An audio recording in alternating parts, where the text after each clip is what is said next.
Shamanism, personal quests of communion with nature and creation. The new book of the Sacred Stories Common Sentient series that has been born from the womb and the heart and the brilliance of an expanded mind of these wonderful sisters and brothers, collaborative authors that make storytelling a living, pulsing, vibrant medicine for our world. Shamanism has existed since time immemorial. In my humble opinion, I define shamanism very simply. Shamanism arose or originated with the first human impulse to care for something other than oneself, equally or more than oneself, meaning an empathic, altruistic, selfless engagement with life. And I'm not just talking about two-legged, our human relatives. I am talking about the whole spectrum of species-wide life upon planet and beyond. Communing with that soul-animated, living, sentient cosmos is what shamanism has always served to bring into the earth plane, and to he or she who was chosen by the spirits to serve their community be a mediator, a vessel, an instrument of this larger reality, of this cosmic awareness for their people. And everybody now is awakening to the shamanic path. What was once a popular part of the 50s and 60s through Zen Buddhism that then merged into Tibetan Buddhism and much of the other Eastern traditions has now turned to the Amerindian people. South American, Central American, and North American tribal nations are starting to open up their mystery teachings, their ceremonial arts, their ritual practices, and most important, their love of life, of family, and of community to the world that is non-Indigenous. The time has come that we realize we are all children of our Mother Earth. We are all native to this planet, and hence we have the same rights as anybody has to walk in beauty and do our ceremonies with grace and with respect for all our relatives.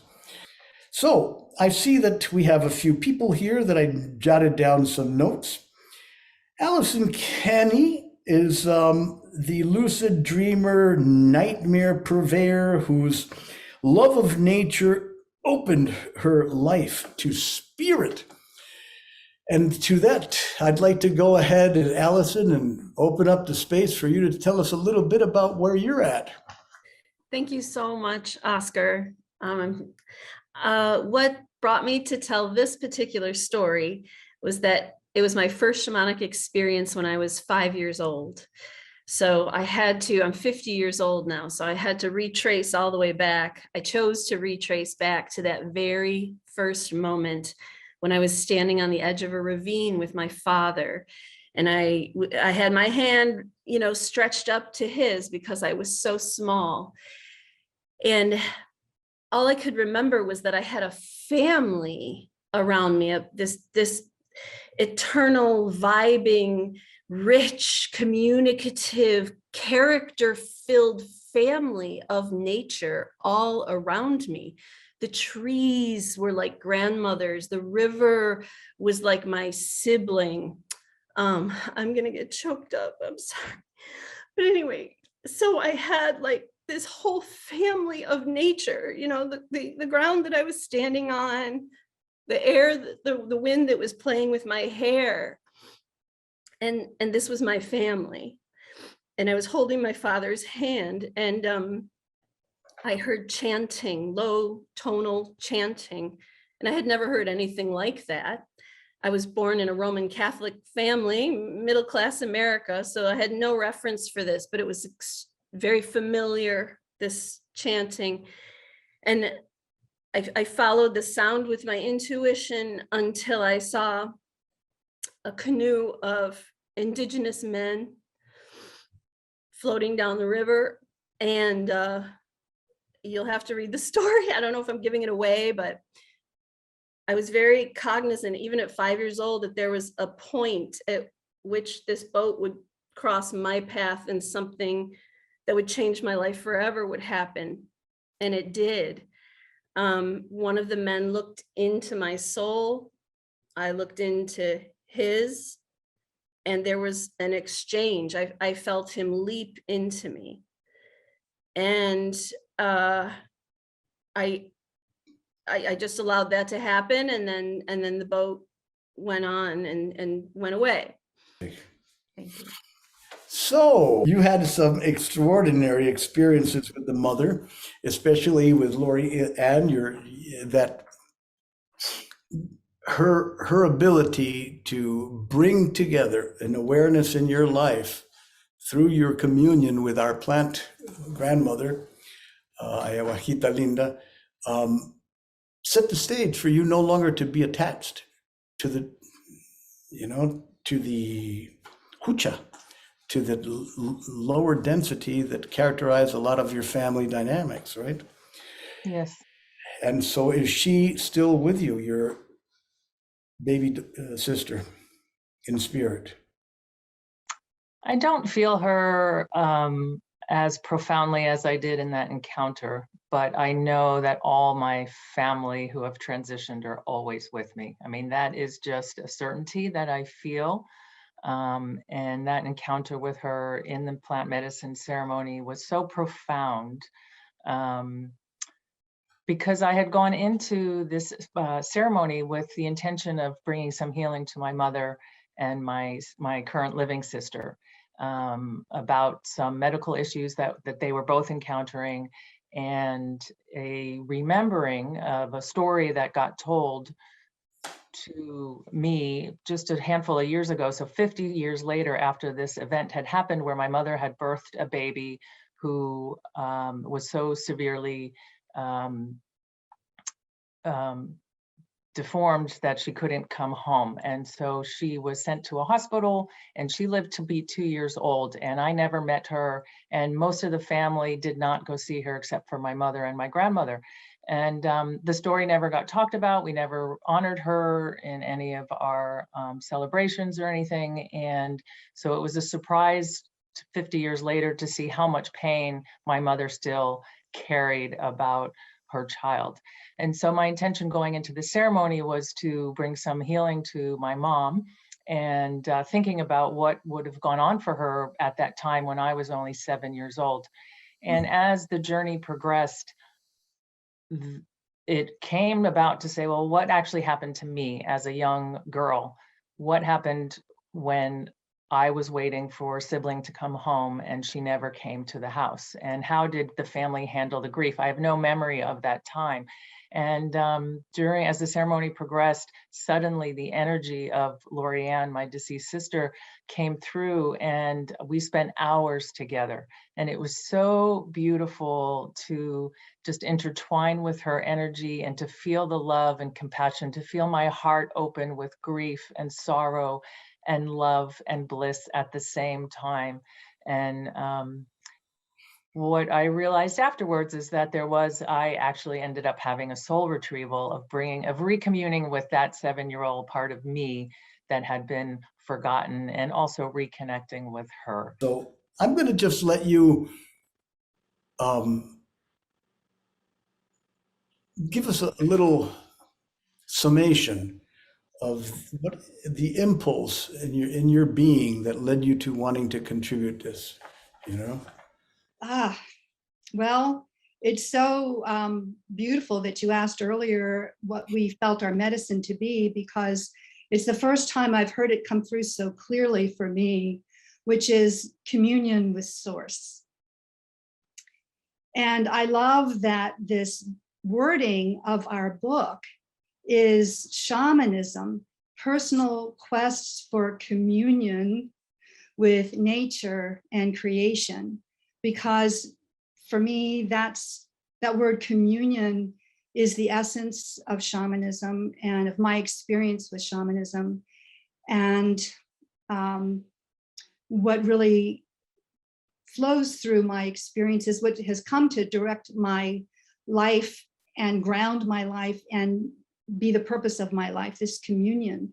And this is what has been unfolding and got accelerated. So 12 years ago, I found myself in a place of angst about the challenges going on our beloved Mother Earth and creation here, and did a sort of heartrending, spontaneous ceremony, offering myself as a mouthpiece in service to Mother Earth. And in that magical moment of that intention, a peregrine falcon landed nearby and interacted with me as if being an emissary from Mother Earth, as if accepting my offer. And everything just moved from there into an unfolding of revelations. And I began to learn and experience that creation is being guided by, all of creation is being guided by a living, conscious, cosmic consciousness of oneness. And that most sweetly, I was shown that Mother Earth has a dream. And this dream began to be revealed to me through songs. And that was really astonishing for me, because I'm not a singer or a songwriter or a musician, but I had offered myself as a mouthpiece. And so these song transmissions began to come through, portraying this dream of Mother Earth for our new Earth future. Tell us a little bit more about your journey. I'll tell you what's interesting, and I'll say first off that I don't identify with the wounds, but we all come into this life, into this form, I believe, to heal some things and to bring some gifts forward. And quite often, some of the things we are meant to heal didn't even originate with us. And so there's this part in the blood that perhaps we agree on. So bottom line, I came from a very dysfunctional family, and my father I never knew. And there was a promise that I would never know him, because he was a heroin addict, and his death was that he was getting shot in the back robbing a liquor store. And so I understand why my grandmother, the real grounding that I had in my life, why I never did know him. As it comes to be, though, he is an amazing ally in the spirit realm. And what I found at a very early age is that I needed to seek refuge from myself, and it came in very intangible ways. I found refuge in nature. I found refuge in the solitude, with the trees, with the wind, with the rain, with my own company. And what I've learned more than anything is that there are signs that are always speaking to us from this animated world. And if we should become curious, there's an entire language that's beyond the human design for us to integrate into our path, that helps us become, that helps us blossom, that brings us into the reasons we're here, beyond what we inherited to be healed. Tell us about your story, Bonnie. What a journey. Thank you, Don Oscar. I'm so honored to be part of this group. And oh gosh, this particular journey was part of probably since the early 1990s, I started consciously following the shamanic path. My parents were alcoholics. I had a difficult birth. My dad had PTSD from World War II and medicated it with alcohol, and then my mother joined him.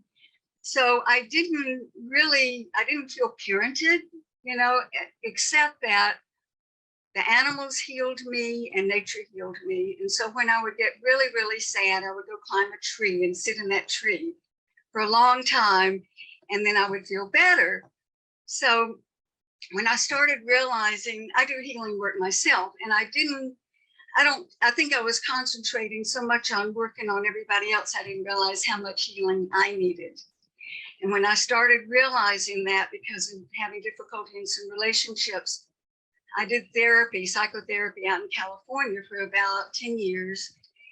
And it got to my head, but that was as far as it went. I started understanding what had happened, but I started also feeling like, am I just so wounded that I can't be fixed because I was something that wasn't getting deep enough?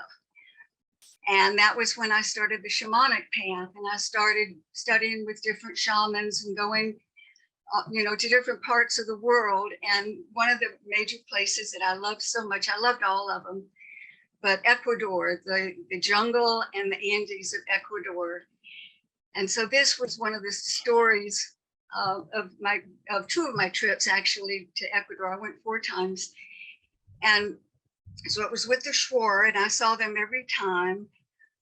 They touched my heart, and that was when I realized, that was the part that had not healed. Tell us about your life. Well, nature has been a big part of my life and my journey. Like some others have mentioned, I started my hero's journey at a young age. People around me were not really available to be parents or guides or helpers, but I was always just so comfortable in nature as a little girl. And that blessing just followed me throughout my life. There was just a lot of wounding and a lot of pain, and nature was my one respite where I felt safe and loved. And around age 30, I began to really dive into my personal healing journey. And after not very long, it led me to the shamanic path. And during that time, I also happened to begin working with the Peruvian lineages and elders. And I was about halfway through a particular program when this opportunity, one of several that I had accepted, an opportunity to journey into a wilderness retreat environment. And with a small band of a group called themselves, we were a group of shamanic ensemble, and we would go into the wilderness and around sacred fire at night with our drumming and flutes and vocal, and just really be one with nature and allow whatever was to happen to come through us. So the story that I shared was of my time in Alaska, which was really so incredible, just because it's so pristine there. We were there in the fall, salmon run. So it was just so alive with the eagles and all the critters that were there and the bear that were there to savor, eat the salmon, just to be in that pristine energy. So we were airboated up a river a couple of miles and dropped off with our camping gear and our instruments, and the fellow drove up. I'm sure he thought we were nuts. We had bear spray, but I'm sure I wouldn't have known how to use it if we needed to.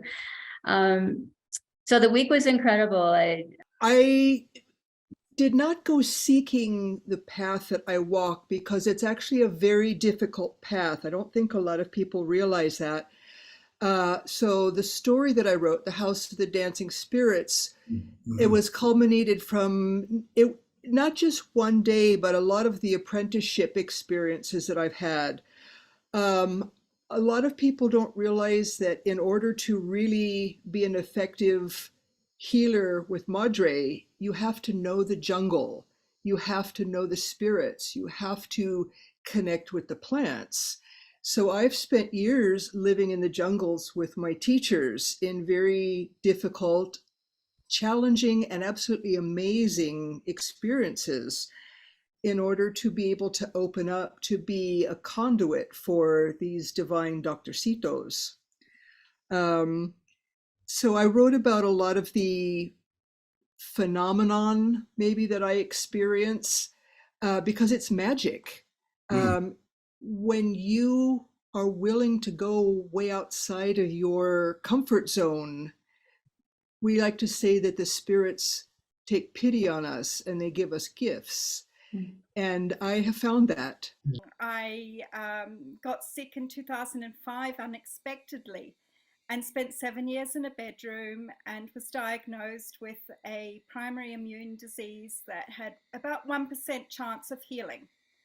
And I was made totally and permanently disabled and, couldn't walk, couldn't read, couldn't write, lost, as we do with illness, our marriages, our careers, our families, our communities. And my gift throughout my life was that I could dream, and I had always connection and mystical experiences with the divine. So that kicked in 2012, and I studied counseling and did a lot of mental and emotional healing.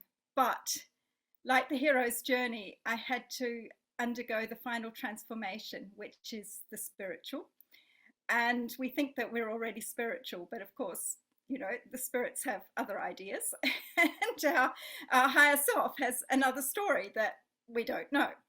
And so it was in 2017 that I began this final part of my journey, going to Peru for 2 months, and then going to America and doing dream training, and then the week with Hank in Brighton Bush with learning spirit medicine.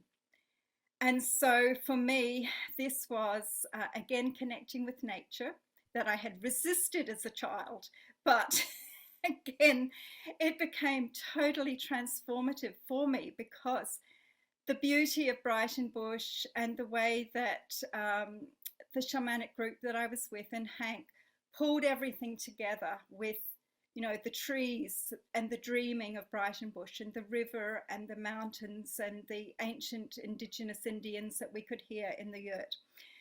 And so at the end of the week, Hank said that he would do a shamanic healing ceremony, and he selected me to be the recipient of that ceremony. And so my story is about the experience of that ceremony. My story is about 3 events that happened over quite a few years. It was probably 10 years altogether, but there were 3 specific trips to the beach, to a wild beach where I built medicine wheel circles, and I brought my drum and I sang. So I got into that kind of altered state, and it felt like I was connected with the ancestors in that particular place. So all 3 circles were on the same beach over that time. And so the first time I was offering all this strange art. I was making different kinds of rattles and all kinds of strange creations. And I thought, what do I do with these? And each one had embodied a lot of energy in my life at the time. It felt like they were transforming little bits of myself. So I decided I was going to have a ceremony and offer all of my tools to the service of spirit, and having no idea what that even meant, but that was what I did. And so the morning following the ceremony is when I went back to visit my circle, and there was a magic bone on the beach. And I'm a beachcomber, so I know something when I see it. And this is something I'd never seen before. And so this happened 3 times. So the second time I went because and built a circle because I was in a really deep state of grief, and I couldn't shake it. There was just no way to shake it. So I made another circle, and I drummed and sang and got into that state again, and it just moved out. And then the third time was I was already camping there, and I got word that my dad's best friend had passed away. He had died of despair. So he had committed his own death, and I offered a ceremony for him just spontaneously. And so every time, I'm going to show you the bones. So I collect stones, especially with holes in them or faces on them, or, I just love that sort of magical thing in nature. And so the universe, of course, responded with these bones. And each time I found 3 bones, and I'm going to show you one of them. So here's the bone. Speaking of hollow bone, it's like and you can see that it's a petrified bone, like, so it's yeah, it's pretty amazing. I was thinking how to start because it's so much. What I was saying is that it happened last year, and I think I was on a quest, doing all the shifts and changes which are happening still in this world and happened in the last 2 or 3 years. I really asked myself, who am I? And I really let myself be guided by my soul and really followed that calling. And I traveled to many places, sometimes by my soul, and sometimes I think and believe by spirit, to let's say reconnect with ancient sacred sites, with power places in nature, and to really understand who am I, or who are we, where do we belong, where do we come from. Also this kind of connection to ancient souls, to ancient wisdom, to star beings, to priestesses, to medicine women, to this amazing vast universe, which is a mystery. Deep feeling of disbalance in the whole land, and especially in the culture and the treatment of the women, because I never saw women on the streets, mostly in burqas. So and it's a very ancient oracle temple, and they say that like one of the black doves from the Pleiades came there, became a priestess of that oracle temple, and I'm really connected to the Pleiades, and I felt it was feeling that it was gone like dust, like all this wisdom and connection to the feminine, divine feminine, and the wisdom and the honoring and the not worshipping, but more like bringing love and understanding that we can learn from each other. Carry the beauty of our hoop into all your next incarnations.